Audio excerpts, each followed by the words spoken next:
परतत्त्वे सदालीनो रामकृष्ण समागया यो धर्म स्थापनरतो वीरेशं तं नमाम्यहं वीरेशं तं नमाम्यहं। যুগাচার্য শ্রীমৎ স্বামী বিবেকানন্দজি মহারাজ বলেছেন, strength is life, weakness is death. শক্তি জীবন, দুর্বলতাই মৃত্যু। বাল্যকাল থেকেই মানুষের মস্তিষ্কে এমন সব চিন্তা প্রবেশ করুক যা তাদের যথার্থ সাহায্য করবে, যাতে তাদের যথার্থ কল্যাণ হবে। দুর্বলতা ও কর্মশক্তি লোভকারী চিন্তা যেন তাদের মস্তিষ্কে প্রবেশ না করে। বর্তমান যুগে প্রবল নিদারুণ নৈরাশ্য অন্ধকারের মধ্যে স্বামীজির যে উদ্দীপনাময়ী বাণী, সেইগুলি পরম আশার আলোকবর্তিকার স্বরূপ। তার অগ্নিগর্ভ বাণী আমাদের সকলের হৃদয়ে প্রবেশ করুক, জীবন সংগ্রামে সকলকে উদ্বুদ্ধ করুক। স্বামীজি বিশ্বাস ও শক্তি সম্বন্ধে কি বলেছেন? তোমরা ঈশ্বরের সন্তান, অমৃতের অধিকারী, পবিত্র ও পূর্ণ। মর্তভূমির দেবতা তোমরা পাপী। মানুষকে পাপী বলাই মহাপাপ। মানবের যথার্থ স্বরূপের উপর এটা মিথ্যা কলঙ্ক আরোপ। ওঠো, এসো, সিংহ স্বরূপ হয়ে তোমরা নিজেদের মেষতুল্য মনে করছো, ভ্রম জ্ঞান দূর করে দাও। তোমরা অমর আত্মা, মুক্ত আত্মা, চির আনন্দময়। তোমরা জড় নও, তোমরা দেহ নও। জড় তোমাদের দাস, তোমরা জড়ের দাস নও। যে নিজেকে বিশ্বাস করে না সেই নাস্তিক। প্রাচীন ধর্ম বলতো যে ঈশ্বরে বিশ্বাস করে না সে নাস্তিক। নতুন ধর্ম বলছে যে নিজেকে বিশ্বাস করে না সেই নাস্তিক। বিশ্বাস, বিশ্বাস, বিশ্বাস, নিজের ওপর বিশ্বাস, ঈশ্বরে বিশ্বাস, এটাই উন্নতি লাভের একমাত্র উপায়। তোমরা যদি এ দেশীয় পুরাণের 33 কোটি দেবতার উপর এবং বৈদেশিকেরা মধ্যে মধ্যে যেসব দেবতার আমদানি করেছে তাদের সবগুলির উপরেই বিশ্বাস থাকে, অথচ যদি তোমার আত্মবিশ্বাস না থাকে তবে তোমার কখনোই মুক্তি হবে না। নিজের ওপর বিশ্বাস সম্পন্ন হও, সেই বিশ্বাস বলে নিজের পায়ে দাঁড়াও এবং বীর্যবান হও। সাফল্য লাভ করতে হলে প্রবল অধ্যবসায়, প্রচণ্ড ইচ্ছাশক্তি থাকা চাই। অধ্যবসায়শীল সাধক বলেন, আমি গণ্ডূষে সমুদ্র পান করব, আমার ইচ্ছামাত্র পর্বত চূর্ণ হয়ে যাবে। এইরূপ তেজ, এইরূপ সংকল্প আশ্রয় করে খুব দৃঢ়ভাবে সাধন করো, নিশ্চয়ই লক্ষ্যে উপনীত হবে। জীবনের পরম সত্য এই, শক্তি জীবন, দুর্বলতাই মৃত্যু। শক্তি সুখ ও আনন্দ, শক্তি অনন্ত ও অবিনশ্বর জীবন। দুর্বলতাই অবিরাম দুঃখ ও উদ্বেগের কারণ, দুর্বলতাই মৃত্যু। জগতে কয়েক শত সাহসী নরনারী প্রয়োজন। সাহসী হওয়া বড় কঠিন। সেই সাহসিকতা অভ্যাস করো, যে সাহসিকতা সত্যকে জানতে চায় এবং জীবনে সেই সত্য দেখাতে পারে, যা মৃত্যুকে ভয় পায় না, যা মৃত্যুকে স্বাগত বলতে পারে, যাতে মানুষ জানতে পারে সে আত্মা আর সমুদয় জগতের মধ্যে কোনো অস্ত্রেরই সাধ্য নেই তাকে সংহার করে, সমুদয় মিলিত বজ্র শক্তিরও সাধ্য নেই তাকে সংহার করে, জগতে সমুদয় অগ্নির সাধ্য নেই তাকে দগ্ধ করতে পারে। তবেই তুমি মুক্ত পুরুষ। কর্ম খুব ভালো বটে, কিন্তু তাও চিন্তা থেকে প্রসূত। মস্তিষ্ককে উচ্চ উচ্চ চিন্তায়, উচ্চ উচ্চ আদর্শে পূর্ণ করো। দিবারাত্র মনের সম্মুখে ওইগুলি স্থাপন করো, তাহলেই বড় বড় কার্য হবে। জগতের পাপ অত্যাচারের কথা বলো না, বরং তোমাকে যে জগতে এখনো পাপ দেখতে হচ্ছে সেজন্য কাঁদো। নিজে কাঁদো যে তোমাকে এখনো সর্বত্র পাপ দেখতে হচ্ছে। যদি তুমি জগতের উপকার করতে চাও তবে আর জগতের উপর দোষারোপ করো না, ওকে আরও বেশি দুর্বল করো না। এই সকল পাপ দুঃখ প্রভৃতি আর কি, এগুলো তো দুর্বলতারই ফল। মানুষ ছেলেবেলা থেকে শিক্ষা পায় যে সে দুর্বল ও পাপী। জগৎ এইরূপ শিক্ষার দ্বারা দিন দিন দুর্বল থেকে দুর্বলতর হয়েছে। ছোটবেলা থেকেই তাদের মস্তিষ্কে এমন সব চিন্তা প্রবেশ করুক যা তাদের যথার্থ সাহায্য করবে, যা তাদের সবল করবে, যাতে তাদের যথার্থ কল্যাণ হবে। দুর্বলতা ও কর্মশক্তি লোপকারী চিন্তা যেন তাদের মস্তিষ্কে প্রবেশ না করে। প্রথম প্রথম সফল না হও, ক্ষতি নেই। এই বিফলতা সম্পূর্ণ স্বাভাবিক। এটা মানব জীবনের সৌন্দর্য। এরূপ বিফলতা না থাকলে জীবনটা কি হতো? যদি জীবনে এই বিফলতাকে জয় করবার চেষ্টা না থাকতো, তবে জীবন ধারণ করবার কোনো মূল্য থাকতো না। ওটা না থাকলে জীবনে কবিত্ব কোথায় থাকতো? এই বিফলতা, এই ভ্রম থাকলেই বা।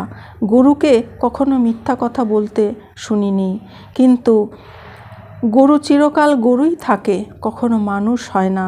অতএব বারবার বিফল হও, কিছুমাত্র ক্ষতি নেই। সহস্রবার ওই আদর্শ হৃদয়ে ধারণ করো, আর যদি সহস্রবার অকৃতকার্য হও, আর একবার চেষ্টা করে দেখো, আর একবার চেষ্টা করে দেখো। ব্রহ্মাণ্ডের সমুদয় শক্তি আগে থেকেই আমাদের ভেতরে রয়েছে। আমরা নিজেরাই নিজেদের চোখে হাত দিয়ে অন্ধকার অন্ধকার বলে চিৎকার করছি। হাত সরিয়ে নাও, দেখবে প্রথম থেকেই আলো ছিল, অন্ধকার কখনোই ছিল না, দুর্বলতা কখনোই ছিল না। আমরা নির্বোধ বলেই চিৎকার করি, আমরা অপবিত্র, অপবিত্র। মানুষকে সর্বদা তার দুর্বলতার বিষয় ভাবতে বলা তার দুর্বলতার প্রতিকার নয়, তার শক্তির কথা স্মরণ করে দেওয়াই প্রতিকারের উপায়। তার মধ্যে যে শক্তি পূর্ব থেকেই বিরাজিত, তার বিষয় স্মরণ করিয়ে দাও। আত্মবিশ্বাসরূপ আদর্শই মানব জাতির সর্বাধিক কল্যাণ সাধন করতে পারে।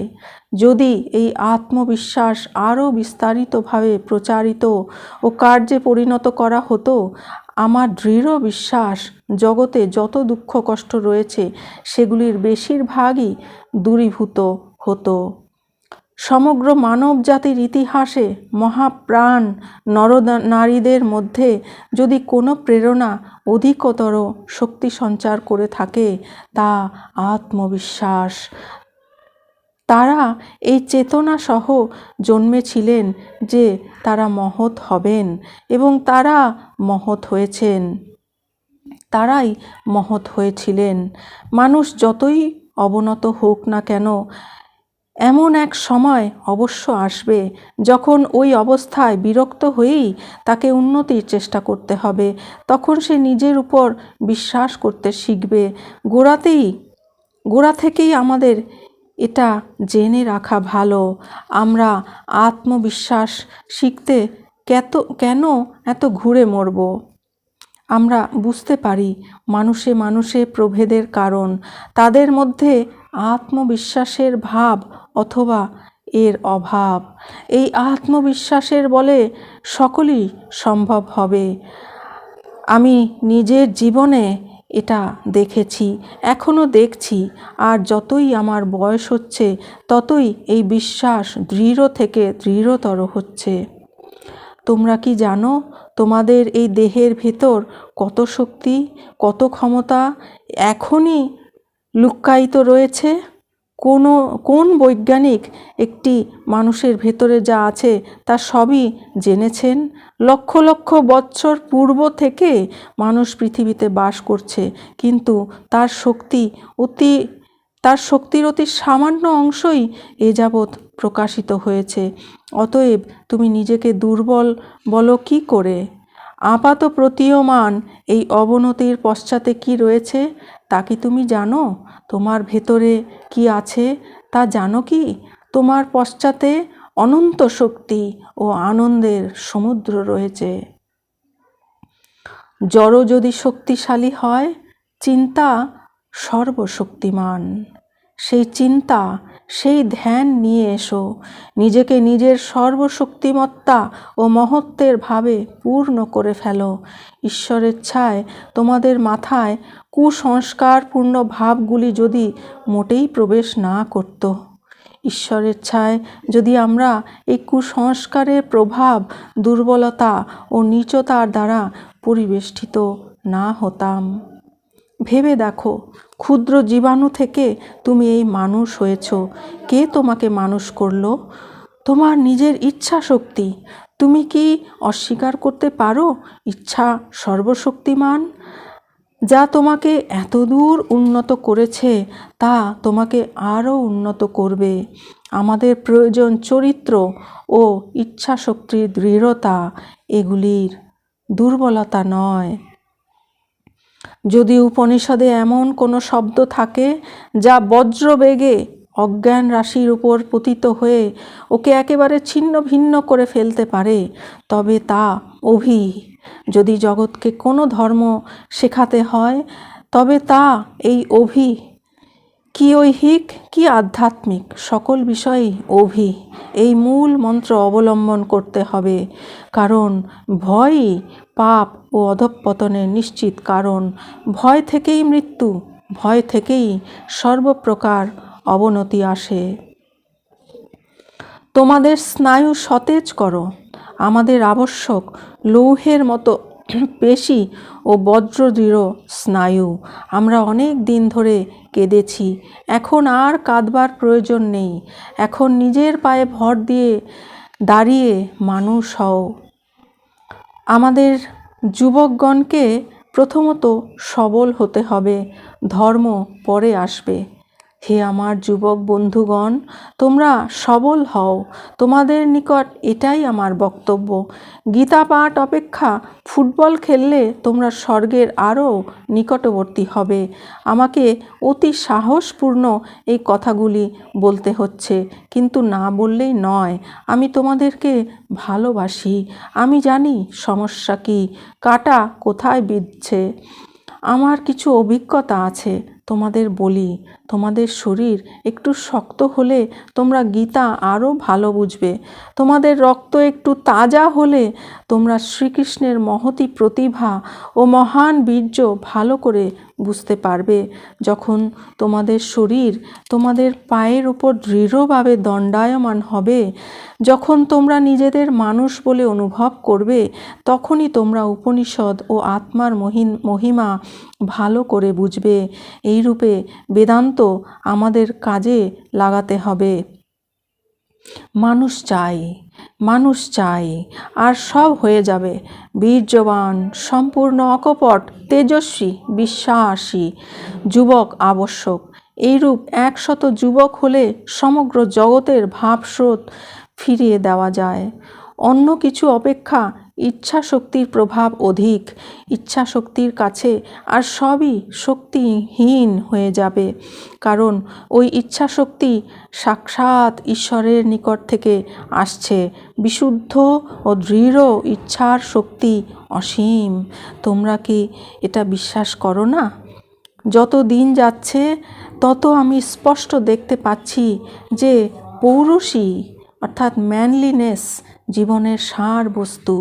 এই আমার নতুন বার্তা। পাপ করবে তাও যথার্থ মানুষের মতো করো। যদি দুষ্টই হতে হয় তবে বড় রকমের দুষ্ট হও। পৃথিবীর ইতিহাস কয়েকজন আত্মবিশ্বাসী মানুষেরই ইতিহাস। সেই বিশ্বাসী ভিতরের দেবত্ব জাগ্রত করে। তুমি সব কিছু করতে পারো। স্বামীজি ভালোবাসা ও নিঃস্বার্থপরতার সম্বন্ধে বলেছেন, নিঃস্বার্থ কর্মেই অধিক লাভ, তবে এটা অভ্যাস করবার সহিষ্ণুতা মানুষের নেই। উচ্চ মঞ্চের উপর দাঁড়িয়ে 5টি পয়সা নিয়ে গরিবকে বলো না, এই নে বেচারা, বরং তার প্রতি কৃতজ্ঞ হও। ওই গরিব লোকটি আছে বলে তাকে সাহায্য করে তুমি নিজের উপকার করতে পারছো। যে গ্রহণ করে সে ধন্য হয় না, যে দান করে সেই ধন্য হয়। তুমি যে তোমার দয়া ও করুণা শক্তি জগতে প্রয়োগ করে নিজেকে পবিত্র ও সিদ্ধ করতে সমর্থ হচ্ছ, এজন্য তুমি কৃতজ্ঞ হও। সব ভালো কাজই আমাদের পবিত্র ও সিদ্ধ হতে সহায়তা করে। সর্বদা অপরের কল্যাণ করতে চেষ্টা করো। চেষ্টা করতে গিয়ে আমরা নিজেদের ভুলবার চেষ্টা করছি। এই আত্মবিস্মৃতি আমাদের জীবনে এক প্রধান শিক্ষার বিষয়। মানুষ মূর্খের মতো মনে করে স্বার্থপর উপায়ে সে নিজেকে সুখী করতে পারে।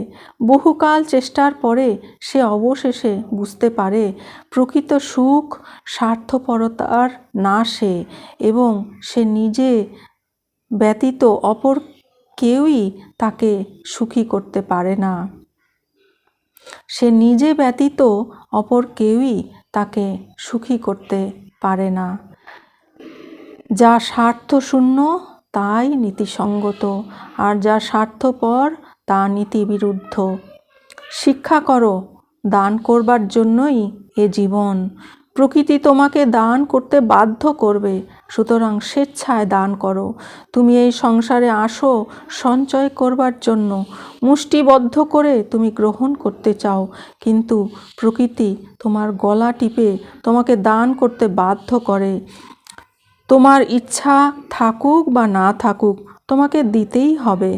যে মুহূর্তে তুমি বলবে আমি দেব না, সেই মুহূর্তেই আঘাত এসে তোমাকে দুঃখ দেবে। এমন কেউই নেই যে পরিণামে সর্বস্ব ত্যাগ করতে বাধ্য না হবে। সকল উপাসনার সার শুদ্ধ চিত্ত হওয়া ও অপরের কল্যাণ সাধন করা। দরিদ্র, দুর্বল, রোগী সকলেরই মধ্যে যিনি শিব দর্শন করেন তিনি যথার্থ শিবের উপাসনা করেন। আর যে ব্যক্তি কেবল প্রতিমার মধ্যে শিবের উপাসনা করে সে প্রবর্তক মাত্র। কেউ ধার্মিক কি অধার্মিক পরীক্ষা করতে হলে দেখতে হবে সে ব্যক্তি কতদূর নিঃস্বার্থ। যে অধিক নিঃস্বার্থ সেই অধিক ধার্মিক, সেই শিবের সামীপ্য লাভ করে। সে পণ্ডিতই হোক মূর্খই হোক, শিবের বিষয় জানুক বা না জানুক, সে অপর ব্যক্তি অপেক্ষা শিবের অধিকতর নিকটবর্তী। আর যদি কেউ স্বার্থপর হয়, সে যদি পৃথিবীতে যত দেব মন্দির আছে সব দেখে থাকে, সব তীর্থ দর্শন করে থাকে, সে যদি চিতাবাঘের মতো সেজে বসে থাকে, তাহলেও সে শিব থেকে অনেক দূরে অবস্থিত। প্রেম, একমাত্র প্রেমই আমি প্রচার করে থাকি। আর আমার এই উপদেশ বিশ্বাত্মার সর্বব্যাপিত্ব ও সমত্বরূপ বেদান্তের সেই মহান তত্ত্বের উপর প্রতিষ্ঠিত। প্রথমে অন্নের ব্যবস্থা করতে হবে, তারপর ধর্ম। গরিব লোকেরা অনশনে মরছে, আমরা তাদের অতিরিক্ত ধর্ম উপদেশ দিতেছি। মতান্তরে তো আর পেট ভরে না। লক্ষ লক্ষ মতবাদের কথা বলতে পারো, কোটি কোটি সম্প্রদায় গঠন করতে পারো, কিন্তু যতদিন না তাদের দুঃখ প্রাণে প্রাণে অনুভব করছো, বেদের উপদেশ অনুযায়ী যতদিন না জানছো যে তারা তোমার শরীরের অংশ, যতদিন না তোমরা ও তারা ধনী দরিদ্র সাধু অসাধু সকলেই সেই অনন্ত অখণ্ড রূপ যাকে তোমরা ব্রহ্ম বলো, তার অংশ হয়ে যাচ্ছ, ততদিন কিছুই হবে না। দুঃখীদের ব্যথা অনুভব করো আর ভগবানের কাছে সাহায্য প্রার্থনা করো। সাহায্য আসবেই আসবে। আমি 12 বৎসর হৃদয়ে এই ভাব নিয়ে ও মাথায় এই চিন্তা নিয়ে বেরিয়েছি। আমি তথাকথিত অনেক ধনী ও বড়লোকের দ্বারে দ্বারে ঘুরেছি। তারা আমাকে কেবল জুয়াচোর ভেবেছে। হৃদয়ের রক্ত মোক্ষণ করতে করতে আমি অর্ধেক পৃথিবী অতিক্রম করে এই বিদেশে সাহায্য প্রার্থী হয়ে উপস্থিত হয়েছি। কিন্তু ভগবান অনন্ত শক্তিমান। আমি জানি তিনি আমাকে সাহায্য করবেন। আমি এই দেশে অনাহারে বা শীতে মরতে পারি, কিন্তু আমি তোমাদের কাছে এই গরিব অজ্ঞ অত্যাচার পীড়িতদের জন্য এই সহানুভূতি, এই প্রাণপণ চেষ্টা দায় স্বরূপ অর্পণ করছি। এই জীবন ক্ষণভঙ্গুর। জগতের ধন মান ঐশ্বর্য সকলই ক্ষণস্থায়ী। তারাই যথার্থ জীবিত যারা অপরের জন্য জীবন ধারণ করে। অবশিষ্ট ব্যক্তিগণ বেঁচে নেই, মরে আছে। যে ধর্ম বা যে ঈশ্বর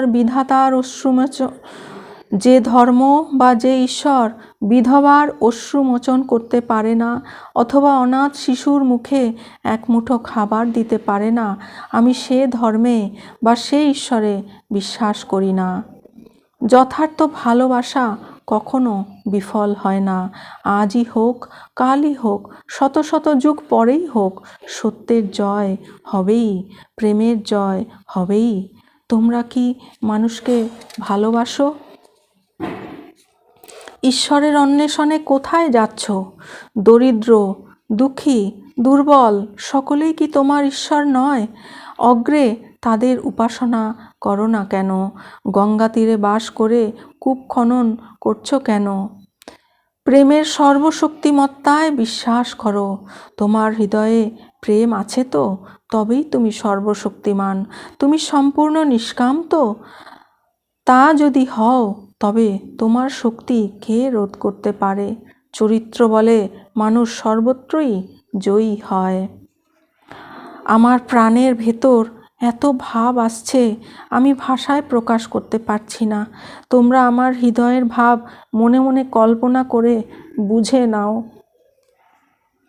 যতদিন ভারতের কোটি কোটি লোক দারিদ্র ও অজ্ঞান অন্ধকারে ডুবে রয়েছে, ততদিন তাদের পয়সায় শিক্ষিত, অথচ যারা তাদের দিকে চেয়েও দেখছে না, এইরূপ প্রত্যেক ব্যক্তিকে আমি দেশদ্রোহী বলে মনে করি।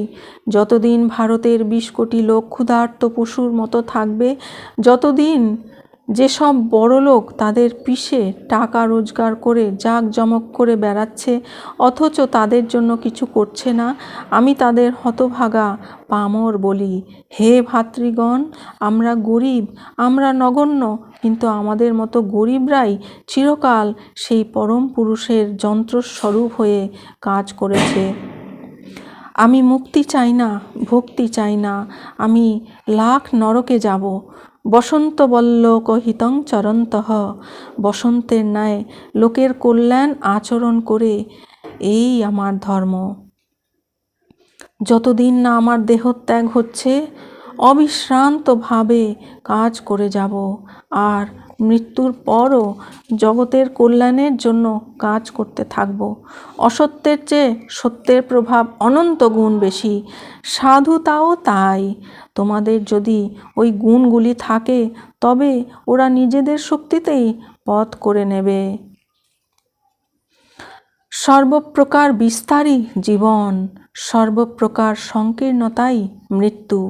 যেখানে প্রেম সেখানেই বিস্তার, যেখানে স্বার্থপরতা সেখানেই সংকোচ। অতএব প্রেমই জীবনের একমাত্র বিধান। যিনি প্রেমিক তিনি জীবিত, যিনি স্বার্থপর তিনি মরণোন্মুখ। অতএব ভালোবাসার জন্য ভালোবাসো, কারণ প্রেমই জীবনের একমাত্র নীতি। বেঁচে থাকার জন্য নিঃশ্বাস প্রশ্বাস, এটাই নিষ্কাম প্রেম, কর্ম প্রভৃতির রহস্য। জগৎকে আলো দেবে কে? আত্মবিসর্জনই ছিল অতীতের কর্মরহস্য। হায়, যুগ যুগ ধরে তাই চলতে থাকবে। যারা জগতে সবচেয়ে সাহসী ও বরেণ্য, তাদের চিরদিন বহুজন হিতায় বহুজন সুখায় আত্মবিসর্জন করতে হবে। অনন্ত প্রেম ও করুণা বুকে নিয়ে শত শত বুদ্ধের আবির্ভাব প্রয়োজন। নিখিল আত্মার সমষ্টি রূপে যে ভগবান বিদ্যমান, একমাত্র যে ভগবানে আমি বিশ্বাসী, সেই ভগবানের পূজার জন্য যেন আমি বারবার জন্মগ্রহণ করি এবং সহস্র যন্ত্রণা ভোগ করি। আর সর্বোপরি আমার উপাস্য তাপী নারায়ণ, সর্বজাতির দরিদ্র নারায়ণ, এরাই বিশেষভাবে আমার আরাধ্য। যখন আমাদের অহংজ্ঞান থাকে না, তখনই আমরা সবচেয়ে ভালো কাজ করতে পারি, অপরকে আমাদের ভাবে সবচেয়ে বেশি অভিভূত করতে পারি। জগতের ধর্মগুলি এখন প্রাণহীন মিথ্যা অভিনয়ে পর্যবসিত। জগতের এখন একান্ত প্রয়োজন হলো চরিত্র। জগৎ এখন তাদের চায় যাদের জীবন প্রেম দীপ্ত এবং স্বার্থশূন্য। সেই প্রেম প্রতিটি কথাকে বজ্রের মতো শক্তিশালী করে তুলবে। আত্মপ্রতিষ্ঠা নয়, আত্মোৎসর্গই বিশ্বের উচ্চতম বিধান। প্রচণ্ড আত্মোৎসর্গের দ্বারা ধর্ম সাধিত হয়। নিজের জন্য কোনো বাসনা রেখো না। তোমার সকল কর্ম অপরের জন্য অনুষ্ঠিত হোক। এইভাবে জীবনযাপন করে ঈশ্বরের নিজ অস্তিত্ব উপলব্ধি করো। কেউই পড়ে থাকবে না, কেউই বিনষ্ট হবে না, সকলেই পরিণামে পূর্ণতা লাভ করবে। দিনরাত বলো, ভাতৃগণ, ওঠো, এসো, তোমরাই পবিত্রতার অনন্ত সাগর। দেবতা হয়ে যাও, ঈশ্বর রূপে প্রকাশিত হও। ঈশ্বর ও ধর্ম সম্বন্ধে স্বামী বিবেকানন্দের বাণী। আত্মা মাত্রেই অব্যক্ত ব্রহ্ম। বাহ্য ও অন্তঃপ্রকৃতি বশীভূত করে আত্মার এই ব্রহ্মভাব ব্যক্ত করাই জীবনের চরম লক্ষ্য। কর্ম, উপাসনা, মনঃসংযম অথবা জ্ঞান, এর মধ্যে এক বা একাধিক বা সকল উপায়গুলির দ্বারা আপনার ব্রহ্মভাব ব্যক্ত করো ও মুক্ত হও। এটাই ধর্মের পূর্ণাঙ্গ। মর্তবাদ, অনুষ্ঠান পদ্ধতি, শাস্ত্র, মন্দির বা অন্য বাহ্য ক্রিয়াকলাপ এর গৌণ অঙ্গ প্রত্যঙ্গ মাত্র। যদি ঈশ্বর থাকেন, তাকে দর্শন করতে হবে। যদি আত্মা বলে কিছু থাকে, তা উপলব্ধি করতে হবে। নতুবা বিশ্বাস না করাই ভালো। ভণ্ড অপেক্ষা স্পষ্টবাদী নাস্তিক ভালো। অভ্যাস একান্তই আবশ্যক। তুমি প্রতিদিন অনেকক্ষণ বসে আমার কথা শুনতে পারো, কিন্তু অভ্যাস না করলে এক বিন্দুও অগ্রসর হতে পারবে না। সবই সাধনের উপর নির্ভর করে। প্রত্যক্ষানুভূতি না হলে এসব তত্ত্ব কিছুই বোঝা যায় না। নিজে অনুভব করতে হবে। কেবল ব্যাখ্যা ও মত শুনলে চলবে না। একটি ভাব নিয়ে তাকেই জীবনের একমাত্র ব্রত করো। শয়নে, স্বপনে, জাগরণে সর্বদা ওটাই চিন্তা করতে থাকো। ওই ভাব অনুযায়ী জীবন যাপন করো। তোমার মস্তিষ্ক, স্নায়ু, পেশি, শরীরের প্রত্যেকটি অঙ্গ এইভাবে পূর্ণ হয়ে যাক। অন্য সমুদয় চিন্তা দূরে থাকুক। এটাই সিদ্ধি লাভের উপায়। এই উপায়েই বড় বড় ধর্মবীরের উদ্ভব হয়েছে। এই মহাপুরুষগণ সম্পূর্ণ পৃথক, অতুলনীয় কিছু ছিলেন না। তারা তোমার আমার মতোই মানুষ ছিলেন। তারা উচ্চাঙ্গের যোগী ছিলেন এবং জ্ঞানাতীত অবস্থা লাভ করেছিলেন। চেষ্টা করলে তুমি আমিও ওটা লাভ করতে পারি। তারা কোনো বিশেষ প্রকারের অদ্ভুত লোক ছিলেন না। একজন ওই অবস্থা লাভ করেছেন। এই ঘটনা থেকেই প্রমাণিত হয় যে প্রত্যেক ব্যক্তির পক্ষেই ওই অবস্থা লাভ করা সম্ভব। এটা যে শুধু সম্ভব তা নয়, সকলকে কালে ওই অবস্থা লাভ করতে হবে, এবং এটাই ধর্ম।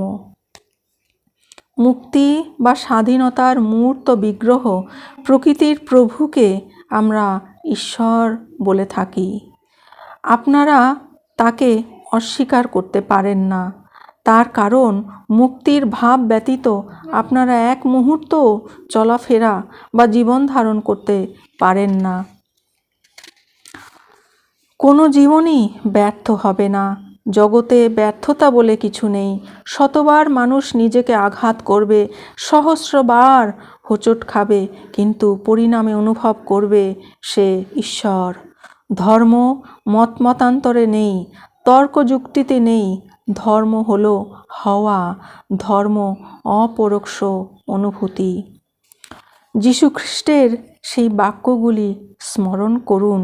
চাইলেই তোমাকে দেওয়া হবে, অনুসন্ধান করলেই পাবে, করাঘাত করলেই দ্বার খুলে যাবে। এই কথাগুলি উপন্যাস, রূপক বা কল্পনা নয়, এগুলি বর্ণে বর্ণে সত্য। বহিঃপ্রকৃতিকে জয় করা খুবই ভালো ও বড় কথা, কিন্তু অন্তঃপ্রকৃতিকে জয় করা আরও মহত্তর। অন্তর্মানবের এই জয় মানব মনের যে সকল সূক্ষ্ম ক্রিয়া শক্তি কাজ করছে সেগুলির রহস্য জানা, সবই সম্পূর্ণরূপে ধর্মের অন্তর্গত। জীবনে মরণে সুখে দুঃখে সকল অবস্থাতেই সমুদয় জগৎ ঈশ্বরপূর্ণ। কেবল নয়ন উন্মীলন করে তাদের দর্শন করো। ঈশ্বরের উপাসনা করতে গিয়ে আমরা নিজেদের অন্তর্নিহিত আত্মারই উপাসনা করে আসছি। ধর্ম উপলব্ধি করা যেতে পারে। প্রশ্ন এই, তুমি কি ওর জন্য প্রস্তুত হয়েছ? তুমি কি ধর্ম উপলব্ধি করতে চাও? যদি তুমি ঠিক চেষ্টা করো, তবে তোমার প্রত্যক্ষ উপলব্ধি হবে। তখনই তুমি প্রকৃতপক্ষে ধার্মিক হবে। যতদিন না তোমার এই উপলব্ধি হচ্ছে, ততদিন তোমাতে ও নাস্তিকে কোনো প্রভেদ নেই।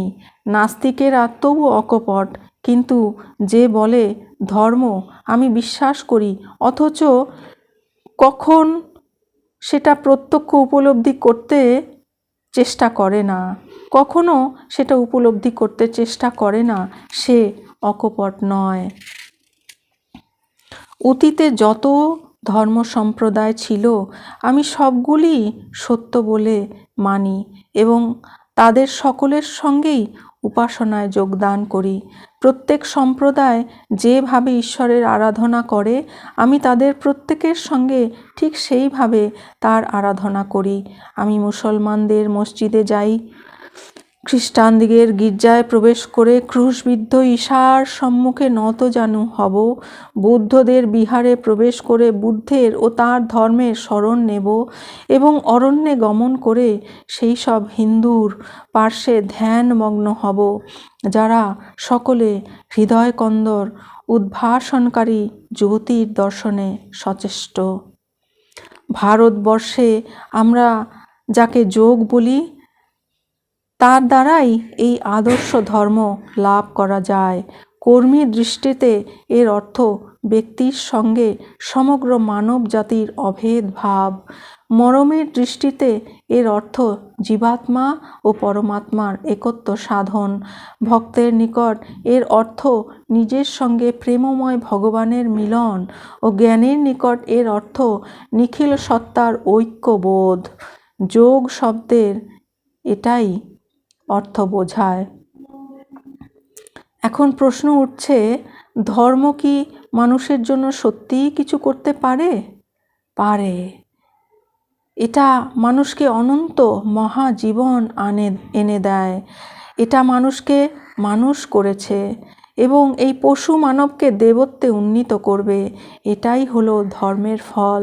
মানব সমাজ থেকে ধর্মকে বাদ দিন, কি থাকবে? বর্বরে পরিপূর্ণ একটি অরণ্যানী ব্যতীত আর কিছুই থাকবে না। কে আপনাকে সাহায্য করবে? আপনি জগতের সাহায্যকর্তা। আপনাকে আবার এ জগতে কে সাহায্য করতে পারে? আপনাকে সাহায্য করতে কোন মানুষ, কোন দেবতা বা কোন দৈত্য সমর্থ? আপনার উপরে আবার কার শক্তি খাটিবে? আপনিই জগতের ঈশ্বর। আপনি আবার কোথায় সাহায্য অন্বেষণ করবেন? যা কিছু সাহায্য পেয়েছেন আপনার নিজের নিকট থেকেই, নিজের নিকট থেকে ব্যতীত আর কারোর নিকট থেকে পাননি। আপনি প্রার্থনা করে তার উত্তর পেয়েছেন। অজ্ঞানতাবশত মনে করেছেন অপর কোনো পুরুষ তার উত্তর দিয়েছে, কিন্তু অজ্ঞাতসারে আপনি স্বয়ং সেই প্রার্থনার উত্তর দিয়েছেন। গ্রন্থ পাঠ করতে করতে অনেক সময় ভ্রমবশত ভাবি আমাদের আধ্যাত্মিক উপকার হচ্ছে, কিন্তু গ্রন্থ পাঠে আমাদের কি ফল হয়েছে তা যদি ধীরভাবে বিশ্লেষণ করি তবে দেখব বড়জোর আমাদের বুদ্ধিবৃত্তির উন্নতি হয়েছে, অন্তরাত্মার কিছুই হয়নি। আমাদের মধ্যে প্রায় সকলেরই আধ্যাত্মিক বাক্য বিন্যাসে অদ্ভুত নৈপুণ্য থাকলেও কার্যকালে প্রকৃত ধর্মভাবে জীবনযাপন করবার সময় কেন এত ভয়াবহ ত্রুটি বিচ্যুতি লক্ষিত হয়? তার কারণ আধ্যাত্মিক জীবনের উন্নতির পক্ষে গ্রন্থরাশি পর্যাপ্ত নয়। জীবাত্মার শক্তি জাগ্রত করতে হলে অপর এক আত্মা থেকে শক্তি সঞ্চার হওয়া আবশ্যক। ঈশ্বরই একমাত্র সত্য, আত্মাই একমাত্র সত্য, ধর্মই একমাত্র সত্য। ওই সত্য ধরে থাকো। জগতে বিভিন্ন ধর্মের উপাসনা প্রণালী বিভিন্ন হলেও প্রকৃতপক্ষে সেগুলি এক। যারা ঈশ্বরে আত্মসমর্পণ করেছেন তারা তথাকথিত কর্মীদের চেয়ে জগতের জন্য অনেক বেশি কাজ করেন। আপনাকে সম্পূর্ণ শুদ্ধ করেছে এমন একজন লোক হাজার ধর্মপ্রচারকের চেয়ে বেশি কাজ করে। চিত্তশুদ্ধি ও মৌন থেকেই কথার ভেতর জোর আসে। আজকাল আমাদের বিশেষ প্রয়োজন এই যে আমাদের জানতে হবে একজন ঈশ্বর আছেন, আর এখানে এবং এখনই আমরা তাকে অনুভব করতে দেখতে পারি। খাবার খাবার বলে চেঁচান এবং খাওয়া, জল জল বলে চেঁচান এবং জল পান করা, এই দুটোর ভেতর আকাশ পাতাল তফাৎ। সুতরাং কেবল ঈশ্বর ঈশ্বর বলে চেঁচালে কখনো ঈশ্বরের প্রত্যক্ষ উপলব্ধি আশা করতে পারা যায় না। আমাদের ঈশ্বর লাভ করবার চেষ্টা ও সাধন করতে হবে। যখন নানা বিপদ দুঃখ এসে বিভীষিকা দেখাতে থাকে তখন বলো, হে আমার ভগবান, হে আমার প্রিয়।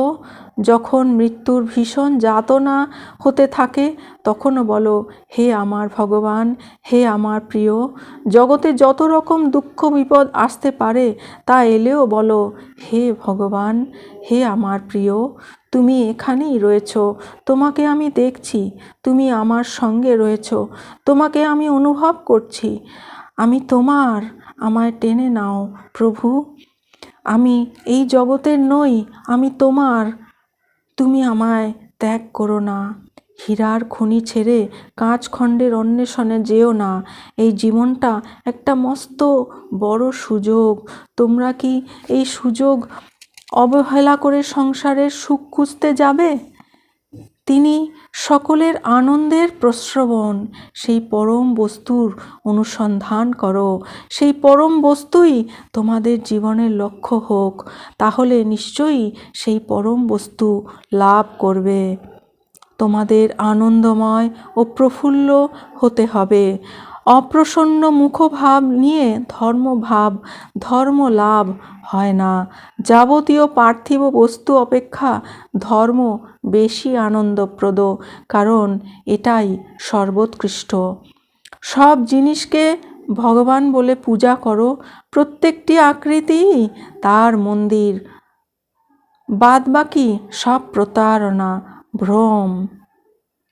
সর্বদা অন্তর্মুখী হও, কখনো বহির্মুখী হইও না। এইরূপ ঈশ্বরের কথাই বেদান্ত প্রচার করে, আর এই তার পূজা। ভারত সম্বন্ধে স্বামীজি বলেছেন, যদি বিভিন্ন দেশের ইতিহাস তুলনা করা যায় তবে দেখা যাবে এই সহিষ্ণু নিরীহ হিন্দু জাতির নিকট পৃথিবী যতটা ঋণী ততটা আর কোনো জাতিরই নিকট নহে। অনেকের পক্ষে ভারতীয় চিন্তা, ভারতীয় প্রথা, ভারতীয় আচার ব্যবহার, ভারতীয় দর্শন, ভারতীয় সাহিত্য প্রথম দৃষ্টিতে বিসদৃশ্য বোধ হয়, কিন্তু যদি মানুষ অধ্যবসায়ের সঙ্গে আলোচনা করে, মনোযোগের সঙ্গে ভারতীয় গ্রন্থরাজি অধ্যয়ন করে, ভারতীয় আচার ব্যবহারের মূলীভূত মহান তত্ত্বসমূহের সঙ্গে বিশেষভাবে পরিচিত হয়, তবে দেখা যাবে শতকরা ৯৯ জনই ভারতীয় সৌন্দর্যে ভারতীয়ভাবে মুগ্ধ হয়েছে। যতই বয়োবৃদ্ধি হচ্ছে ততই এই প্রাচীন প্রথাগুলি আমার ভালো বলে বোধ হচ্ছে। এক এক সময় আমি ওইগুলির অধিকাংশই অনাবশ্যক ও বৃথা মনে করতাম, কিন্তু যতই আমার বয়স হচ্ছে ততই আমি ওইগুলির একটিরও বিরুদ্ধ কিছু বলতে সংকোচ বোধ করছি, কারণ শত শত শতাব্দীর অভিজ্ঞতার ফলে ওইগুলি গঠিত হয়েছে। আমায় বিশ্বাস করো, অন্যান্য দেশে অনেক বড় বড় কথা শুনতে পাওয়া যায় বটে, কিন্তু এখানে, কেবল এখানেই এমন মানুষ পাওয়া যায় যিনি ধর্মকে জীবনে পরিণত করেছেন। আমি আপনাদের বলছি, এখনও আমাদের জগৎকে শেখাবার কিছু আছে। এই জন্যই শত শত বর্ষের অত্যাচার এবং প্রায় সহস্র বর্ষের বৈদেশিক শাসনের পীড়নেও এই জাতি এখনও জীবিত রয়েছে। এই জাতি এখনও জীবিত কারণ এখনও এই জাতি ঈশ্বর ও ধর্মরূপ মহারত্নকে পরিত্যাগ করেনি।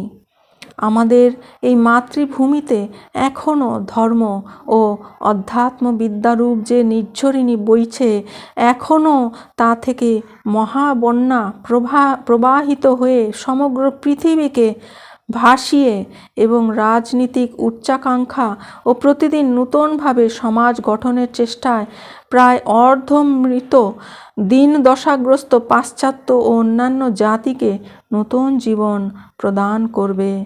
সুতরাং এইটি বিশেষ স্মরণ রাখবে, তোমরা যদি ধর্ম ছেড়ে দাও, ধর্ম ছেড়ে দিয়ে পাশ্চাত্য জাতির জড়বাদ সর্বস্ব সভ্যতার অভিমুখে ধাবিত হও, তোমরা ৩ পুরুষ যেতে না যেতেই বিনষ্ট হবে। ধর্ম ছেড়ে দিলে হিন্দুর জাতীয় মেরুদণ্ড ভেঙে যাবে। যে ভিত্তির উপর সুবিশাল জাতীয় সৌধ নির্মিত হয়েছিল সেটাই ভেঙে যাবে। সুতরাং ফল দাঁড়াবে সম্পূর্ণ ধ্বংস।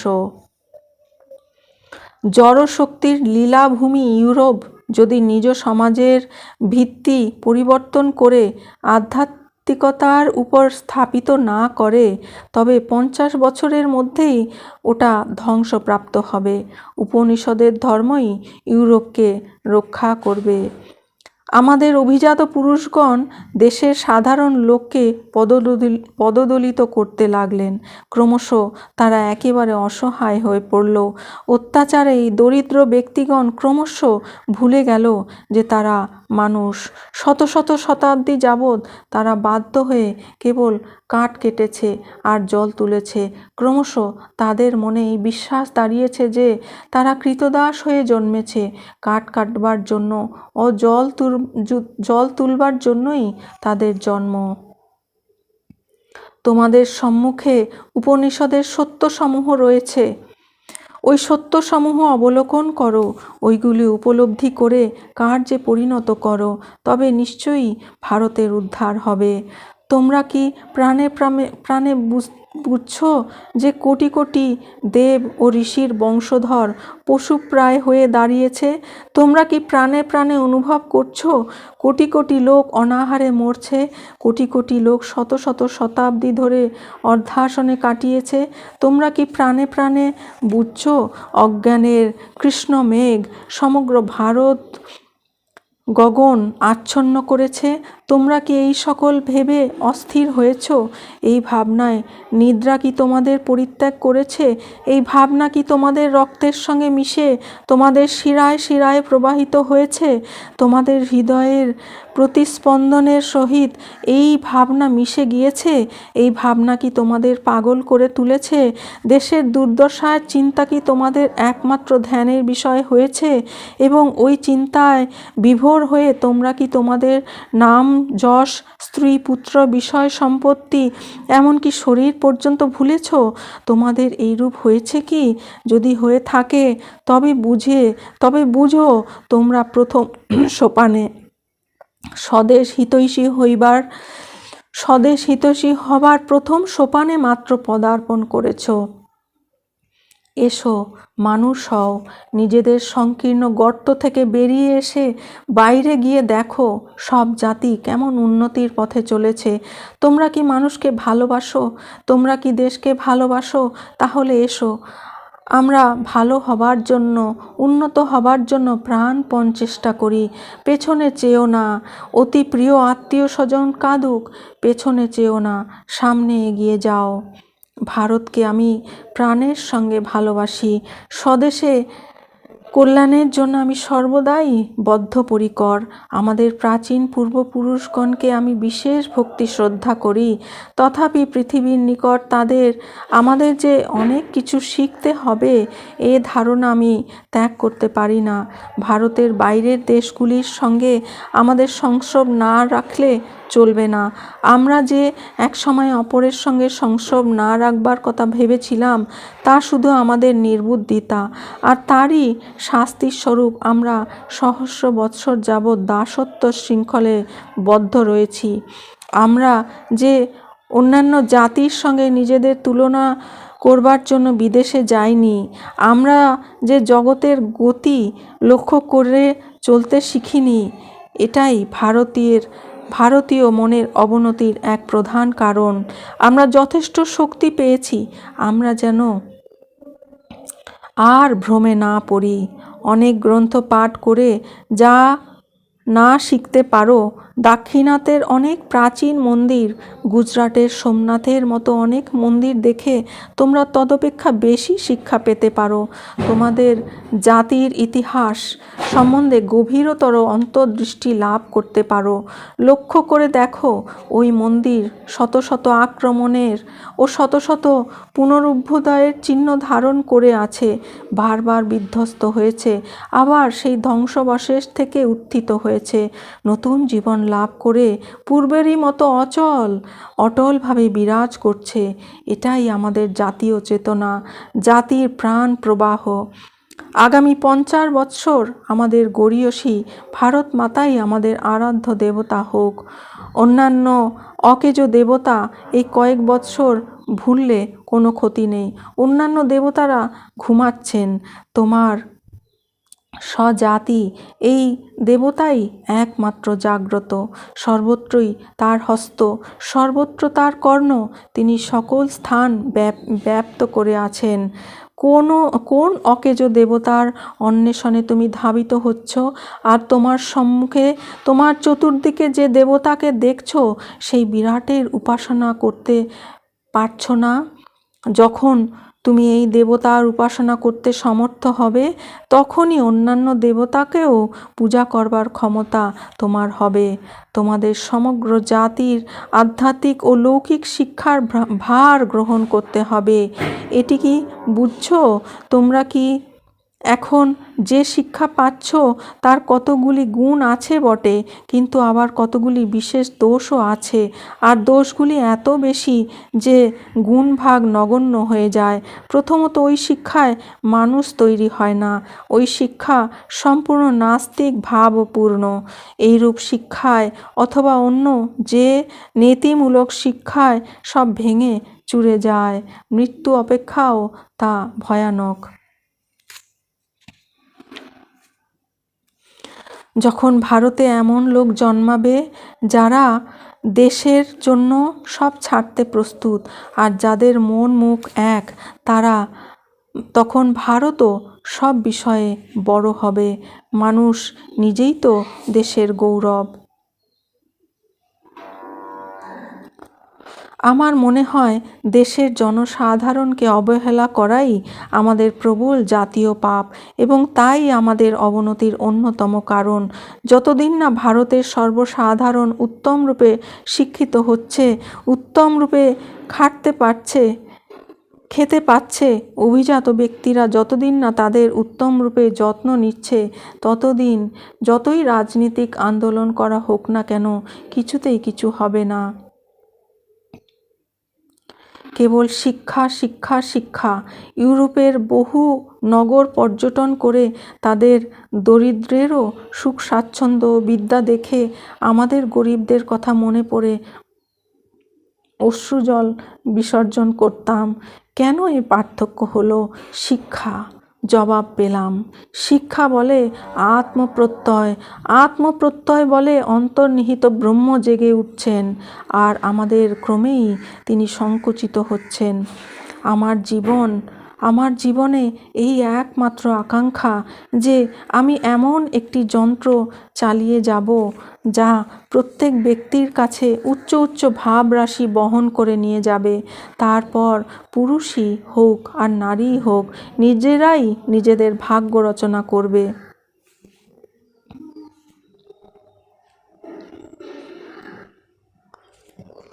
বিবিধ বিষয়ে স্বামীজি বলেছেন, মাথায় কতকগুলি তথ্য ঢুকানো হলো, সারা জীবন হজম হলো না, অসম্বদ্ধভাবে সেগুলি মাথায় ঘুরতে লাগলো, এটাকে শিক্ষা বলে না।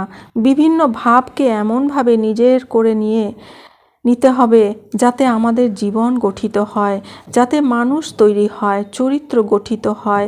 যদি তোমরা 5টি ভাব হজম করে জীবন ও চরিত্র ওইভাবে গঠিত করতে পারো, তবে যে ব্যক্তি একটি গ্রন্থাগারের সবগুলি পুস্তক মুখস্থ করেছে, তার থেকেও তোমার অধিক শিক্ষা হয়েছে বলতে হবে। সমগ্র পাশ্চাত্য জগৎ একটি আগ্নেয়গিরির উপর অবস্থিত। কালই ওটা ফেটে চূর্ণ বিচূর্ণ হয়ে যেতে পারে। এশিয়া সভ্যতার বীজ বপন করেছিল, ইউরোপ পুরুষের উন্নতি বিধান করেছে, আর আমেরিকার নারীগণের এবং সাধারণ লোকের উন্নতি বিধান করেছে। বড় হতে গেলে কোনো জাতির বা কোনো ব্যক্তির পক্ষে এই 3টি প্রয়োজন: সাধুতার শক্তিতে প্রগাঢ় বিশ্বাস, হিংসা ও সন্দিগ্ধ ভাবের একান্ত অভাব, যারা সৎ হতে কিংবা সৎ কাজ করতে সচেষ্ট তাদের সহায়তা। নেতা হতে যেও না, সেবা করো। নেতৃত্বের এই পাশব প্রবৃত্তি জীবন সমুদ্রে অনেক বড় বড় জাহাজ ডুবিয়েছে। তোমাদের নিকট এই চাই, হামবড়া বা দলাদলি বা ঈর্ষা একেবারে জন্মের মতো বিদায় করতে হবে। পৃথিবীর মতো সর্বংসহ হতে হবে। এইটি যদি পারো, দুনিয়া তোমাদের পায়ের তলায় আসবে। জগতের কল্যাণ স্ত্রী জাতির অভ্যুদয় না হলে সম্ভাবনা নেই। এক পক্ষে পক্ষীর উত্থান সম্ভব নয়। আমি জানি যে জাতি সীতা চরিত্র সৃষ্টি করেছে, ওই চরিত্র যদি কাল্পনিকও হয়, তথাপি স্বীকার করতে হবে নারী জাতির উপর সেই জাতির যেরূপ শ্রদ্ধা জগতে তার তুলনা নাই।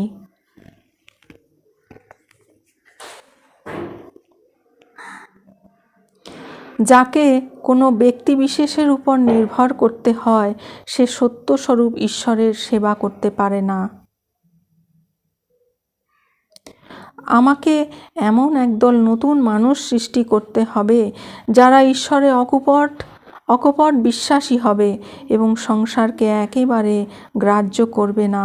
প্রত্যেক কাজকেই তিনটি অবস্থার ভেতর দিয়ে যেতে হয়: উপহাস, বিরোধ ও পরিশেষে গ্রহণ। যে কোনো ব্যক্তি তার সময়ে প্রচলিত ভাবরাশি ছেড়ে আরও উচ্চতর তত্ত্ব প্রকাশ করে, তাকে নিশ্চয়ই লোকে ভুল বুঝবে। জীবন হচ্ছে কতগুলো ঘাত প্রতিঘাত ও ভুল ভাঙার সমষ্টি মাত্র। জীবনের রহস্য হচ্ছে ভোগ নয়, পরন্তু অভিজ্ঞতার ভিতর দিয়ে শিক্ষা লাভ। কিন্তু হায়, যখন সবেমাত্র আমাদের প্রকৃত শিক্ষা আরম্ভ হয়, ঠিক তখনই ডাক আসে। ভালোর দিকে যাবার পথটি সবচেয়ে দুর্গম ও বন্ধুর। এটাই আশ্চর্যের কথা যে এত লোক সফল হয়। অনেকে যে পড়ে যায় তাতে অবাক হবার কিছু নেই। সহস্র পদস্খলনের ভেতর দিয়েই চরিত্র গড়ে তুলতে হবে। এই যে জীবন মৃত্যু, ভালো মন্দ, জ্ঞান অজ্ঞানের সংমিশ্রণ, এই মায়া বা প্রকৃতি। অনন্তকাল ধরে তুমি এই জগৎজালের ভেতর সুখের অন্বেষণ করে বেড়াতে পারো, তাতে সুখ পাবে অনেক, দুঃখও পাবে অনেক। শুধু ভালোটি পাবো, মন্দটি পাবো না, এ আশা বাল সুলভ মূঢ়তা মাত্র। মনের মতো কাজ পেলে অতি মূর্খও করতে পারে। যে সকল কাজকেই মনের মতো করে নিতে পারে সেই বুদ্ধিমান। কোনো কাজই ছোট নয়। যারা ভাবে যে কার্যক্ষেত্রে নামলেই সহায় আসবে, তারাই কার্য করে। সর্বাগ্রে এটাই শিক্ষণীয়, বাইরের কোনো কিছুকে অভিসম্পাত না দিয়ে অথবা কারো উপর দোষারোপ না করতে বদ্ধপরিকর হও। মানুষ হও, উঠে দাঁড়াও, নিজের উপর দোষারোপ করো, দেখবে এটাই সর্বদা সত্য। নিজেকে বশে আনো। ওম শান্তি শান্তি শান্তি। হরি ওম তৎসৎ। শ্রীরামকৃষ্ণার্পণমস্তু।